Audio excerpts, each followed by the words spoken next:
तो एक सबसे पहले की आउटकम आप नोट करके जाना कि भाई एफआर के अंदर जो थ्योरी क्वेश्चंस आए थे तो आपको ये थ्योरी क्वेश्चंस भी देख के जाने। कोई बच्चा केवल मॉड्यूल के क्वेश्चंस भी करके गया है ना, पासिंग मार्क्स आ सकते हैं। आईबीएस तो हर बार जनरली टफ आता है, बस कभी अटेम्प्ट ये इजी आए थे, पर इस बार तो बहुत ज्यादा टफ आ गया था। लो और एसएमपी जो अपना स्पोम है, जो अपने कोर्स के अंदर नहीं है पर स्पोम पेपर है, उससे 30 से 40 मार्क्स के क्वेश्चन आ गए लो और एसएमपी से मिलाकर। तो एफएम चाहे कितनी भी अच्छे से करके गए हो, इतना टफ पेपर दे दिया कि इसमें भी पासिंग मार्क्स आने की दिक्कत पड़ गई। हाँ जी मेरे मई 26 और सितंबर 26 वाले दोस्तों, आई होप आप लोग एग्जाम की प्रिपरेशन जोरों शोरों से चल रही होगी और मस्त तैयारी चल रही है आपकी। बट ना उसके पहले एक बार आप जो तैयारी कर रहे हो, एक बार जैन 26 के मैं आपको कुछ की आउटकम्स बताना चाहूंगा। आप आपकी जो एग्जाम की प्रिपरेशन कर रहे हो तो उस हिसाब से करना, वो स्ट्रेटेजी आपके बना के रखना कि जैन 26 में पेपर कैसे कैसे आए थे, क्या क्या की पॉइंट्स थे जो भी आपको प्रिपरेशन स्ट्रेटेजी में आपको ध्यान रखने चाहिए। मैं छोटी वीडियो रखूंगा, एक बार मैं आपको पहले हर एक पेपर के बारे में थोड़ा सा ब्रीफ देता हूं, कौन सा पेपर कैसा आया था, फिर कुछ लर्निंग से वो आपको की आउटकम्स मैं आपके साथ शेयर करूंगा।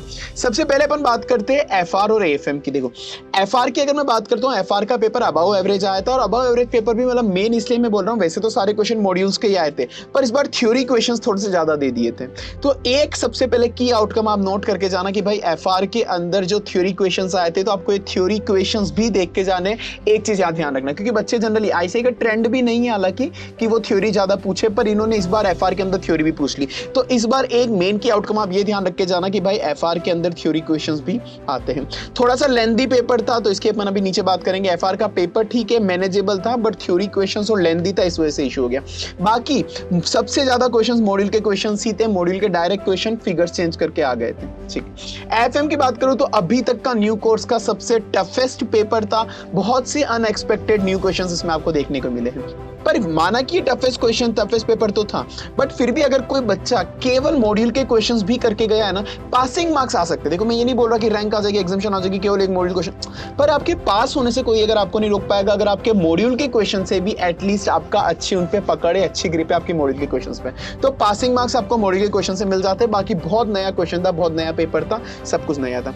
ऑडिट अभी तक का जो नया कोर्स है उसका अभी तक का सबसे ईजी पेपर था। जो नया न्यू कोर्स के अंदर जो आए अभी तक जितने पेपर हुए, सबसे इजी वाला अभी यही अटेम्प्ट का था, और मतलब मैं इसको एवरेज बोल सकता हूं हालांकि। ठीक है, तो ऑडिट इजी था, बाकी ये अनएक्सपेक्टेड था। हर बार आईसीआई ऑडिट के अंदर ही बहुत बुरी ठोकती है, इस बार आईसीआई ने दया खा ली बच्चों पे कि इस बार एक बार तो इजी दे ही देते हूं, अच्छी बात है।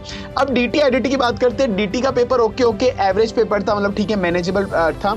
बस कुछ ऐसे थे कि जो तुम सी कैटेगरी मानते हो ना कि यार ये वाले टॉपिक तो जनरली आईसीआई नहीं पूछती, कुछ क्वेश्चन वहां से भी आ गए, पर फिर भी वो थोड़े बहुत क्वेश्चन थे, मैनेजेबल था। बाकी इतना ज्यादा लेंथी था ना डीटी का, बच्चों का फीडबैक था सर बहुत लेंथी था, पूरा तो हो ही नहीं पा रहा था, सब बच्चों की यही फीडबैक थे, तो ये लेंथी बहुत ज्यादा आया था।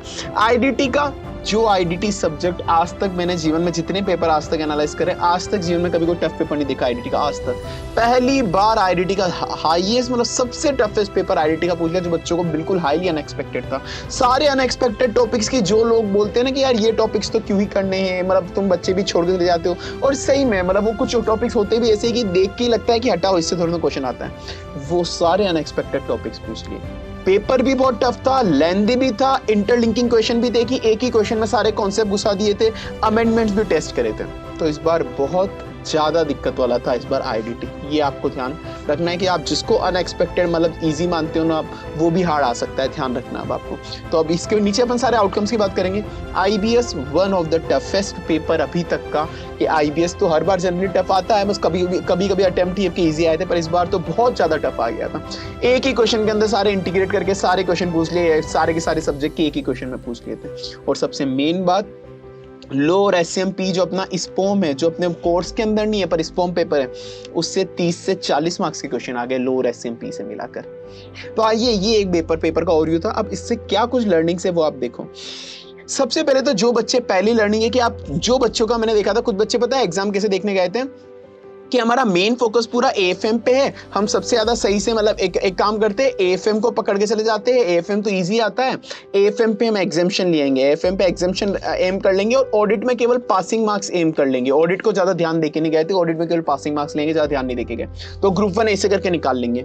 नहीं भाई, आप किसी भी सब्जेक्ट की ऐसी स्ट्रेटेजी मत पकड़ो कि एक सब्जेक्ट बहुत अच्छे से कर लेंगे, दूसरी कम अच्छे से करेंगे, कोई पता नहीं है। आप एएफएम चाहे कितनी भी अच्छे से करके गए हो, इतना टफ पेपर दे दिया कि इसमें भी पासिंग मार्क्स आने की की दिक्कत पड़ गई कि यहाँ पर एग्जामिशन नहीं आई पाई, और ऑडिट आप वैसे ही अच्छे से प्रिपेयर नहीं करके गए, तो दोनों के दोनों जगह लटक जाओगे। तो इसलिए ये वाली स्ट्रेटेजी मत रखो कि यार एक जगह तो हम एग्जामिशन एम कर लेंगे, बहुत अच्छे से पढ़ेंगे, और दूसरी जगह हम ना थोड़ा ऊपर नीचे करके मतलब थोड़ा थोड़ा करके गुड़क जाएंगे। नहीं, सारे पेपर को आप ये तो इक्वल वेटेज रखना पड़ेगा कि हमको सारे पेपर अच्छे से प्रिपेयर करने हैं, तो ये तो आपको रखना ही पड़ेगा। हाईली अनएक्सपेक्टेड, अनसर्टेन है, ऐसे कब क्या करते पता नहीं। एएफएम एफआर के अंदर दूसरा एक पॉइंट है मेन, पेपर देखो हार्ड तो आएगा ही आएगा, जितना आप क्वेश्चन प्रैक्टिस करोगे उतना बेस्ट है, जितने पास के आए हैं जो क्वेश्चन बैंक करोगे ऐसे के हिसाब से बेस्ट है, पर कम से कम मिनिमम दोनों के अंदर मॉड्यूल के क्वेश्चंस तो आपको करने ही करने। अगर आप मॉड्यूल के क्वेश्चन भी अच्छे से कर लो ना, जितने भी मॉड्यूल के क्वेश्चन है, कोई एबीसी कैटेगरी मत करो, सारे मॉड्यूल के क्वेश्चन अच्छे से कर लो ना, तो एएफएम एफआर में आपको कोई पास होने से तो नहीं रोक सकता, ये चीज आप ध्यान रखना। तो एएफएम एफआर में मॉड्यूल के क्वेश्चन तो आपको करने ही करने, बाकी जो एक्स्ट्रा करो आरटीपी एमटीपी पास पेपर वो सब बढ़िया है, पर ये तो आपको करने ही करने, पास आप इससे हो सकते हो। तीसरा अपना आईबीएस के अंदर है लो एंड एससीएमपी की भाई आप बच्चे ना स्पोम को तो ऐसे हवा में छोड़ कर जाते हो कि हम नहीं पढ़ना, आपको सेंस भी नहीं है भाई साहब। स्पोम लो और एससीएमपी के हिसाब से आपको प्रिपेयर करना पड़ेगा। 30 से 40 मार्क्स आप समझ रहे हो, 30 से 40% एक सब्जेक्ट का, तो आपको ये पढ़ना पड़ेगा। यूट्यूब पे मेरी भी फ्री वीडियोस अवेलेबल है, बाकी भी अवेलेबल है, एससीएमपी की भी हमारे सुनील सर की अवेलेबल है, आप चाहो तो वो देख लो, यूट्यूब पे फ्री में आपको मिल जाएगी। ठीक है, बुक भी मैंने फ्री में टेलीग्राम चैनल पर शेयर करी हुई है जो मैंने बनाई हुई है, तो ये आपको अच्छे से करना ही पड़ेगा, कोई ऑप्शन नहीं है, ये आपको लास्ट डे पे भी रिवाइज करना पड़ेगा इसको।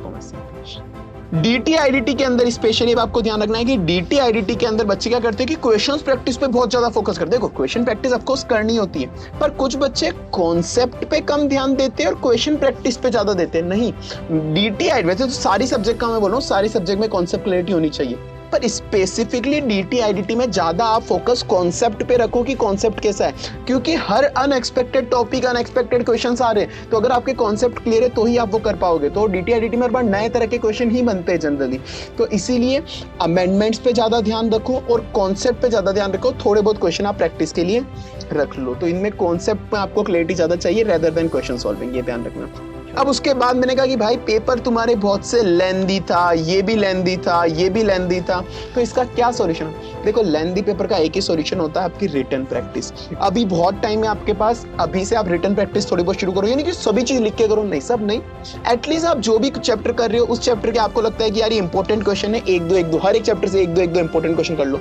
जैसे ही आपका रिविजन कंप्लीट हो जाए उसके बाद उसका मॉक टेस्ट पेपर दे दो, मिनिमम 2 मॉक टेस्ट पेपर तो देना ही देना। देखो मेरे भी रैंक आई थी सीए फाइनल में, तो मेरा मतलब ऐसे तो ठीक है, पढ़ना तो पूरा पढ़ता है, वो सब कोई डाउट नहीं है, पर ना मेन जो मेरे को लगता है ना सबसे ज्यादा मेरे को मतलब रैंक आने में मदद करती है वो एमटीपी था। मॉक टेस्ट पेपर जो आपको मिले, जैसे मिले बस खुद से लिखो और खुद से चेक कर लो, आपको कोई दिक्कत नहीं है। कोई को परचेस करना हो कर लो, नहीं करना हो तो खुद से करो, खुद से सॉल्व करो और खुद से चेक कर लो, पर मॉक टेस्ट पेपर सिंसियरली देना कि भाई आपका पेपर सॉल्व हो पा रहा है नहीं हो पा रहा, सिली मिस्टेक्स आप कर रहे हो नहीं कर रहे हो, तो अगर आपने जो गलती आप एग्जाम में करोगे वो आप पहले मॉक टेस्ट में कर दो, तो मॉक टेस्ट बहुत इंपॉर्टेंट चीज होता है।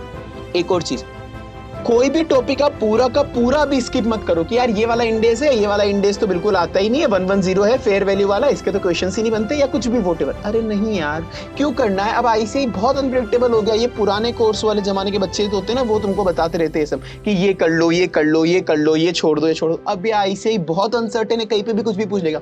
एटलीस्ट आपको लग रहा है कि कोई टॉपिक ज्यादा इंपॉर्टेंट नहीं है तो कोई बात नहीं, आप उस पूरे टॉपिक को ज्यादा ध्यान से मत पढ़ो, पर उस टॉपिक के आज तक के जो भी क्वेश्चन आए हुए वो क्वेश्चन तो ध्यान से देख लो।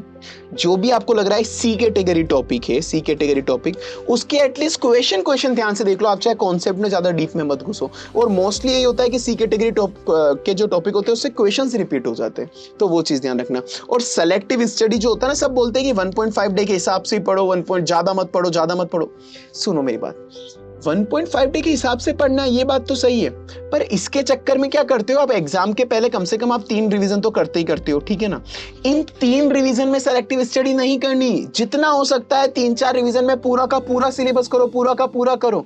लास्ट के 1.5 डे में जब आपके पास ज्यादा टाइम नहीं होगा, उस दिन आपको लगता है कि यार कुछ खराब कैटेगरी के टॉपिक है, उस दिन उसको छोड़ दो। ये 3-4 रिवीजन में उसको कॉम्प्रोमाइज नहीं करना कि 3-4 रिवीजन में भी हम स्टार्टिंग से टॉपिक छोड़ने लग गए, नहीं, स्टार्टिंग से टॉपिक नहीं छोड़ने। 3-4 रिवीजन में तो सारे टॉपिक करो, लास्ट के 1.5 डे में अगर आपको लग रहा है कि यार ये अभी टाइम नहीं है, ये नहीं हो पाएगा, तो उस वक्त उसको छोड़ दो। तो सर क्या एग्जाम में अगले दिन याद रहेगा हमको? देखो बहुत अच्छी चांसेस होती है, मेरे साथ भी एग्जाम में हुआ है कि 1-2 टॉपिक थे, मैंने 3-4 रिवीजन में करे थे अच्छे से, लास्ट डे पे नहीं करके गया, पर क्योंकि मैंने 3-4 दिन करे थे, तो मान लो 5 पॉइंट का 5 पॉइंट का ऑडिट का क्वेश्चन है कि इसमें मुझे 5 पॉइंट लिखने हैं, तो मैंने 3-4 रिवीजन में करे थे, लास्ट डे पे नहीं करे, कोई नहीं, मुझे 5 में से 3 पॉइंट याद आ जाएंगे, मैं 3 मार्क्स तो ले आऊंगा, 5 में से 3 पॉइंट याद आ जाएंगे, 3 मार्क्स तो ले आऊंगा ना मैं। तो एटलीस्ट आप कोई भी स्टार्टिंग से सेलेक्टिव स्टडी कभी नहीं होती है भाई, वो गलत अप्रोच है कोई भी आप कर रहे हो तो। स्टार्टिंग से सेलेक्टिव नहीं, लास्ट के 1.5 डे के लिए आप बस टॉपिक मार्क कर लो कि लास्ट के 1.5 डे में ये वाला छोड़ना है, उसके पहले आपको सारा करना चाहिए। क्वेश्चन फिल्ट्रेशन अभी से शुरू कर दो भाई, एग्जाम टाइम पे अभी कि आज 50 क्वेश्चन कर रहे हो, अगले रिवीजन में 30 करोगे, अगले रिवीजन में 10 करोगे, क्योंकि 1.5 डे में रिवाइज कैसे करना है, ठीक है। बाकी past paper MTP RTP at least को ट्राई करना कि लास्ट 5 अटेम्प्ट के करके जाओ। क्वेश्चन जो रिपीटेड आते हैं वो आईसीआई एसएम से आते हैं, और लास्ट 5 अटेम्प्ट के आईसीआई के आरटीपी एमटीपी से आते हैं, ये चीज आपको करनी है, ठीक है। चलिए, बाकी अगर आपको कोई डाउट हो कमेंट सेक्शन में पूछ लेना, वीडियो अच्छी लगी तो लाइक कर देना, कुछ भी और कुछ भी पूछना है मुझे कमेंट सेक्शन में पूछ लेना। चलिए, मिलते हैं अपन अगली वीडियो में।